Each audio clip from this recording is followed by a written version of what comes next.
এইমাত্র আমি নড়াইল জেলার সাধারণ সম্পাদক আমি একটা ফোন পেলাম। আমার নড়াইল জেলার উপদেষ্টা সর্বাধিক সিনিয়র সদস্য বাবু সন্তোষ, যে জনতা লাইব্রেরির মালিক, যাকেও আমরা ঢাকার অনেক ব্যবসায়ীরা দেহমশা হিসেবে চেনেন, উনি এইমাত্র ইন্তেকাল করিয়াছেন। আপনারা তার আত্মার জন্য শান্তি কামনা করবেন। আমি তার আত্মার শান্তি কামনা করে বক্তব্য দেওয়া শুরু করছি। আসলে এখানে বক্তব্য দেওয়ার কোনো কিছু নাই, সমস্ত কথাই চলে আসছে। একটু বিষয় আমি কথা বলি, সে হচ্ছে এই আমরা যে কথাগুলো বললাম, এই কথাগুলো কিন্তু সবই আমার রেজাল্ট করে বাচ্চা ভাই ভালো জানেন। কারণ উনি হচ্ছিলেন রাখাল রাজা, উনি হেল্পার থেকে ড্রাইভার হয়েছেন, গাড়ির মালিক হয়েছেন। উনি কিন্তু বগুড়া জেলার সভাপতিত্ব করে ওই চেয়ারে বসে কিন্তু উনি এই চেয়ারে বসছেন, উনি সবকিছুই জানেন। এবং ওনার এই 6 মাসে দক্ষ পরিচয় সুন্দরভাবে সমিতি পরিচালিত হচ্ছে। তবে একটু কিছু কিছু কথা আমরা বলি, সেটা হচ্ছে এই আমরা দেখি যে নিরক্ষর হিসাবের ব্যাপারে সেন্ট্রাল কমিটি অত্যন্ত সজাগ। এটা আমার স্বাভাবিক, তাহলে আমাদের প্রেসিডেন্ট সেক্রেটারির মান সম্মান বাড়ে। কিন্তু আরেকটা গভর্নমেন্টের মান সম্মান বাড়ে, সেটা হচ্ছে নীতিমালা।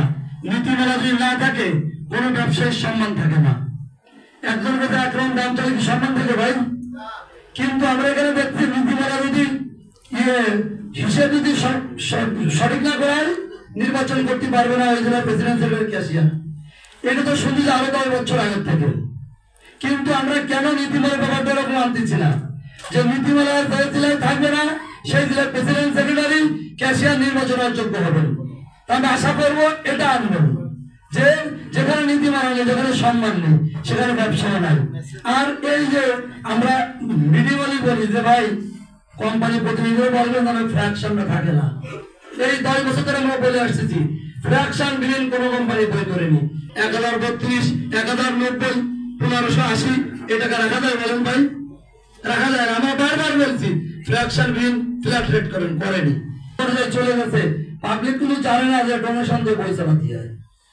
এই লেকচার বলে আমি ওই স্কুল কিনেছি, পাঞ্জাবি বলে আমি ওই স্কুল করেছি, খাতা বলে যে ওটা কমপ্লিট হয়েছে আরো 6 মাস আগে।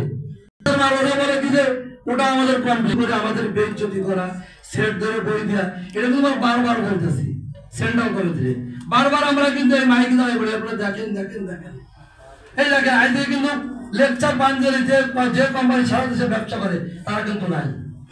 আমাদের মনের ভাষা তারা শুনবে না। তা আমি সবাই মতামত নিয়ে এই যে 64-66 জেলার যে প্রেসিডেন্ট সেক্রেটারি ক্যাশিয়ার আছে, আমরা কিন্তু নকল বই টাকাই।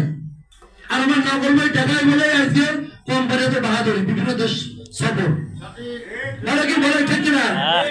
আমরা নকল বই ব্যাপারে আমরা অবশ্যই ঠেকাবো, কিন্তু আমরা জোয়ারের মতো নকল বই ঢুকে যাবে, তখন কোনো সংগঠনের কোনো কিছু কাজ হবে না।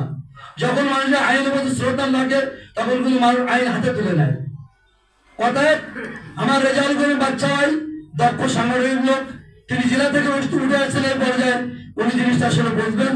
পাঞ্জাবের লেকচার আরেকটু কথা বলি, শত প্রতিকূলের মধ্য দিয়ে কিন্তু খুলনা ডিভিশনে যে 10টি জেলার অনেক প্রতিনিধি আছে, আমার নয়